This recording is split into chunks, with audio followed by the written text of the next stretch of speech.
বেনাপোলে ভারতীয় পেঁয়াজ আমদানির খবরে স্থানীয় বাজারে প্রতি কেজিতে দাম কমেছে 7 টাকা। স্বস্তি ফিরেছে বাজারে, 58 টাকা কেজিতে বিক্রি হচ্ছে পেঁয়াজ।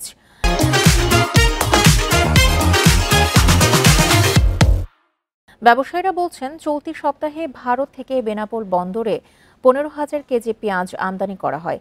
এছাড়াও দেশের বিভিন্ন স্থলবন্দর দিয়ে ভারত থেকে আমদানি করা হচ্ছে পেঁয়াজ। এতে বাজারে কমতে শুরু করেছে পেঁয়াজের দাম। গত সপ্তাহে প্রতি কেজি 65 থেকে 70 টাকায় বিক্রি হলেও আজ কেজিতে কমেছে 5 থেকে 7 টাকা পর্যন্ত। আমদানি বাড়লে দাম আরও কমার আশা ব্যবসায়ীদের। আমরা 3-4 দিন আগেও পেঁয়াজ বিক্রি করেছি 65 টাকা, 60 টাকা। এখনও আমরা বেশি আপাতত 60 টাকা। টাকাটা 65 টাকা কেজি, খুচরা 70 টাকা কেজি। ইন্ডিয়ান পেঁয়াজ ঢুকেছে, সামনে দাম কমবে।